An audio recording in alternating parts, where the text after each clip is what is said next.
Hi guys, and welcome to Hillside Talks. I'm Maria. I'm Morten, Yep. married to this beauty. Yeah, and you're joining us on this episode on the podcast on our little urban hillside in our home, in our dining room, craft room. And today we're talking about clothing. And this is episode number 20. And you've done some research. Yeah, you know what that means? Episode Yeah. 20, you have moved past the average number of podcast episodes in a podcast. So the average podcast has around 16 or 17, I think, episodes. So of course, some have very few, but most people give up before episode 20. So I think we should celebrate today. Yeah. It's episode number 20. And you guys have been joining me every Monday, and I'm very, very grateful. So last time you were on the podcast, we talked about our decision to sell the house that we bought after only a year and move downtown into an apartment and do that lifestyle instead. Yeah. And we talked about quite a bit that we really want the spouse's angle on all of this as well, Yeah. perspective. Okay, so I want to start out with asking you, what is your relationship with clothes? And that's a very big question It for a sounds like man. a very female question, but I don't know if I have any relationship to my clothes, but I definitely changed my perspective on it over the years. So Where did you start out? Yeah, so as you might know, we had this other channel, Go Downsize, and the website about minimalism and downsizing stuff in particular. And during those years, so is that 10 years ago I did that challenge? At least. It's before we had Max. So I think it's at 12 least years ago. 10 years ago. I took on a challenge to only own 100 things for a full year. Yeah. So it's called the 100 Thing Challenge. And of course, most of those items were clothes. Yeah. And if you want to see what those 100 things were, what it looks like, I took a picture of it that I shared in that blog post. So there'll be a link to that in the description. I think it was around 60 or 70 items because obviously I owned other stuff as well. Yeah. Like quite a few guitars and stuff. Yeah. But you Yeah. did get the total thing to 100. You didn't go below 100. Because No. I have around 30 items of clothes, and you have always had slightly more than me, so you've probably I have had more like, now. Yeah, so I think my relationship to clothes is that I enjoy the few items that I have, and I don't want to have items in my drawers and shelves that I don't enjoy using. Yeah. And also, I would say very much that I've learned to go for quality over quantity. Yeah. And you've always thrifted a lot. Yeah. Can you tell us about that? Because even when we met each other, you were already thrifting back then. It's like almost 25 years ago. Yeah, I enjoy finding my clothes in secondhand stores, and I think the main reason is that whenever I walk into a secondhand store, anything and everything that I might find in there is definitely affordable. So there's True. that. I won't come across an item that's like $100 for a t-shirt or something ridiculous like that, that you can totally do here in Denmark, at least in a brand store. So there's that. So it's more like a hunt to just find something that you like rather than looking at price tags. Yeah, because if you walk into a regular store, at least as a dude, you find something, then you look at the price tag and say, okay, I'm not gonna pay that. You don't have that problem when you're thrifting or when you're looking elsewhere. And actually here in Denmark, so we're in the second biggest city here. It's the same in Copenhagen. We have this concept where you can put anything you don't need or don't want. So typically it's bigger items like furniture. You can put them out in the street for a few days and the municipality will come and pick it up and throw it out. Because a lot of people in here, we don't have like a pickup truck in the city center, or we don't have like a trailer or something to carry it to where It's it like needs a to go. recycling center. Yes, it's just a thing. recycling system and how it's built. So that also means that often people will put out a box with a lot of stuff, and many times it'll be really good clothes because we men tend to grow in size around my age. So I'm in my mid 40s, and that's where a lot of men change wardrobe every year because they keep growing and the shirt just somehow doesn't fit anymore. So you don't even have to buy the stuff. A lot of times. Most of it I actually find on the street in boxes. So people just put it out because they know this is perfectly good clothes in a really good quality. And And we also have those trust racks Yeah. where people put like those little clothing racks that you can have sitting out in your bedroom. but they put them on the street. And then if they have some clothes that they want to get rid of, then they hang it on there, and then through a mobile app you can pay. So it's typically around 30 to 50 kroner. It's less than 10. It's like $5. It's $5 to $10 for a perfectly good item in good quality. Yeah. And so I found pants, and yesterday my neighbor had found a jacket for me that was, I think it was left over from the market. And he was like, Maria, hold up. I found this jacket. I think it would fit you. Yeah, but really it's the exact same concept as going to a thrift store or just finding your clothes used. Mm-hmm. So there's that. So you like the hunt? I don't know if I like the hunt. I rarely go into a store just to look unless that I'm needing something. If I know, okay, I'm down to one pair of pants or I need a new sweater that's slightly warmer, then I might go looking for it. But I don't enjoy shopping in stores anymore that much. I used to enjoy that, but less and less, I would say. Yeah.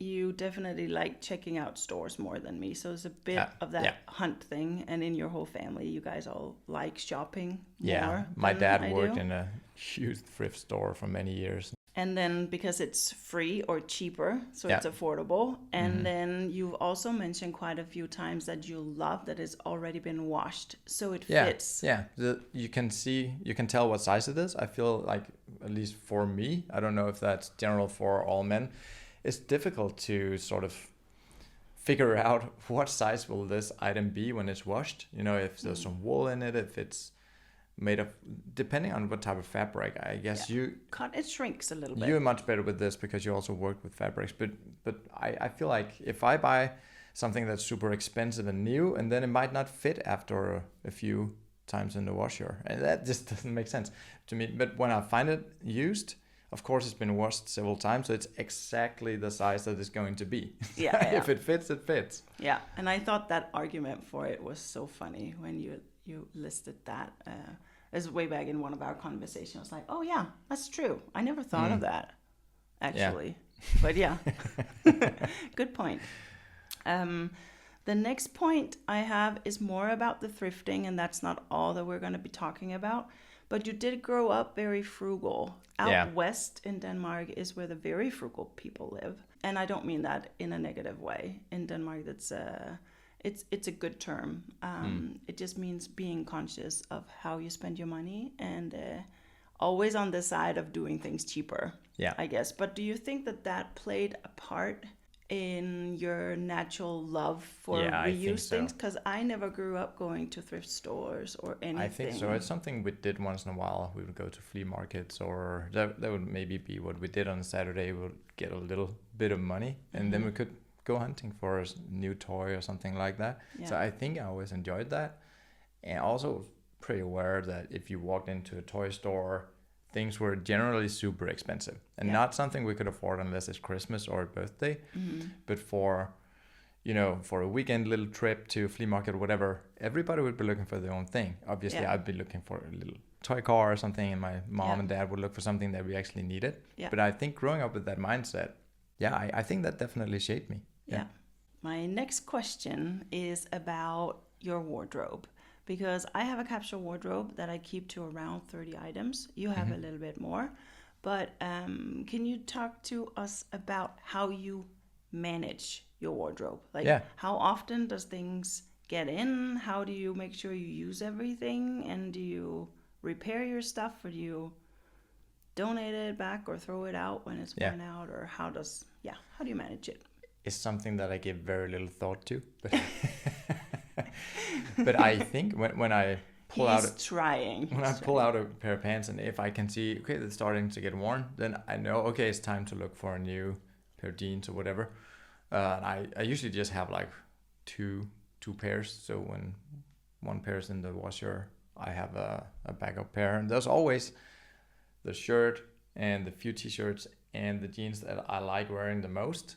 So obviously the others get pushed out a little bit, and once it started to pile up, I might throw something back to the thrift store.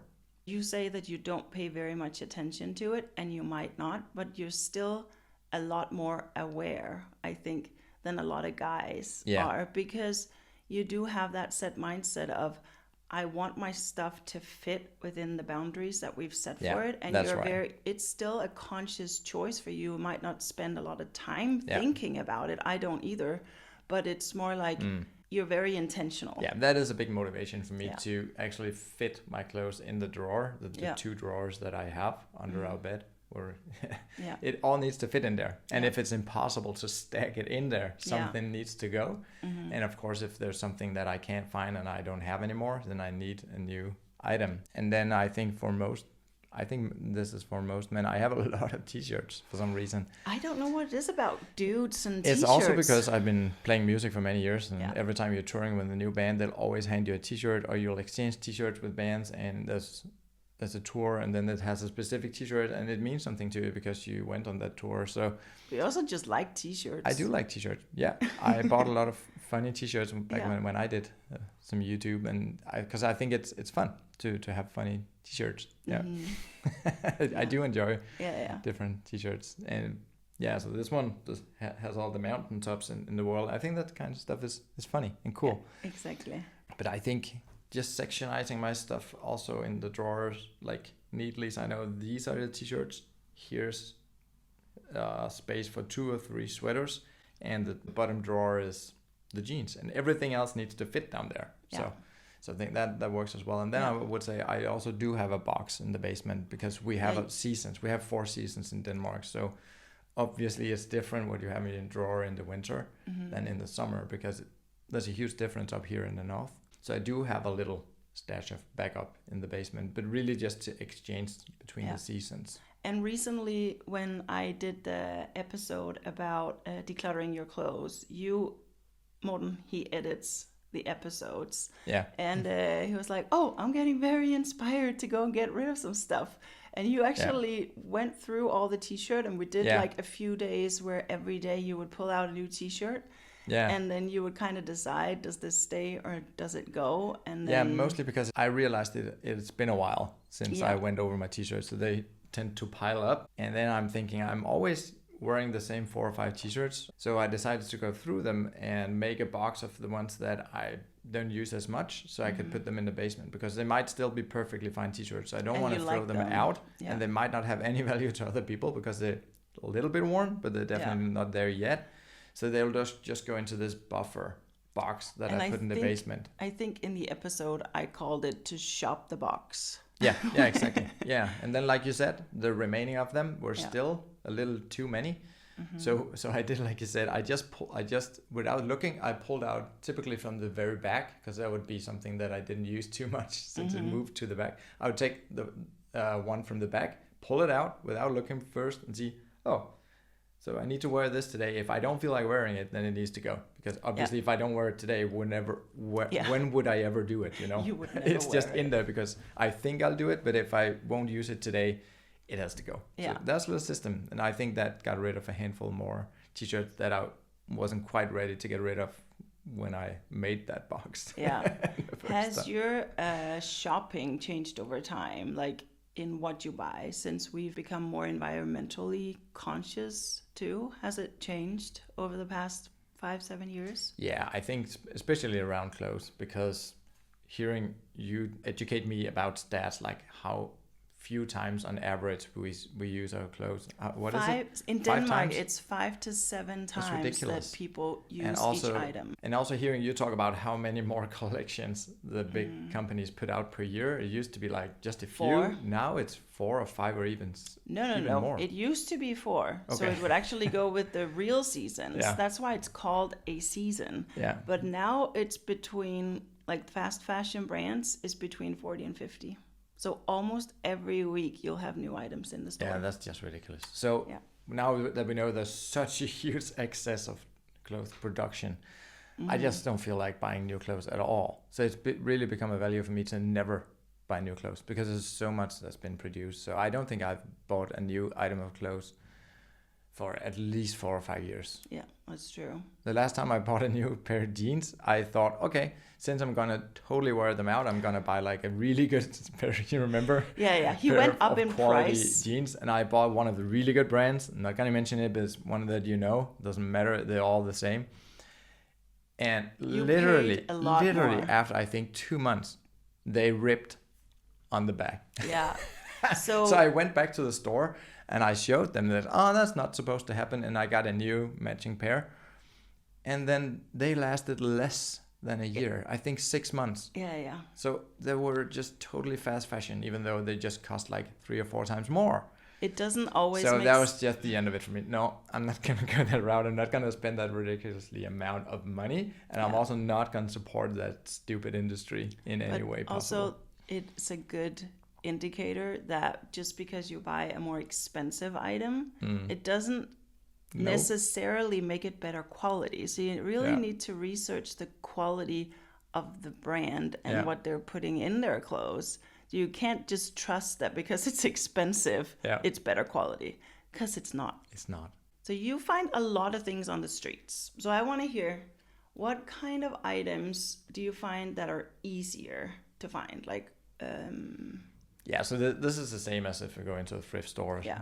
Yeah, we call them secondhand stores, but really the concept is the same. I feel like for me, I'm a pretty average size guy. I mean, standard height and so on.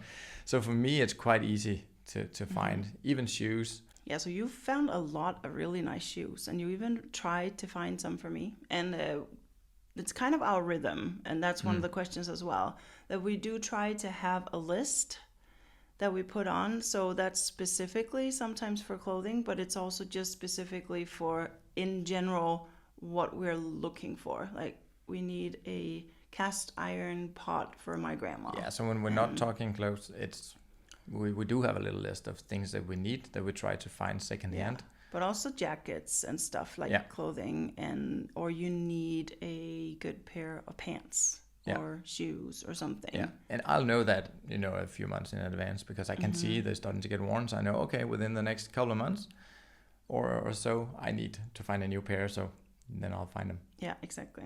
Because it takes a little longer to find them secondhand when you don't just walk into a store and grab some on the shelf. Yeah.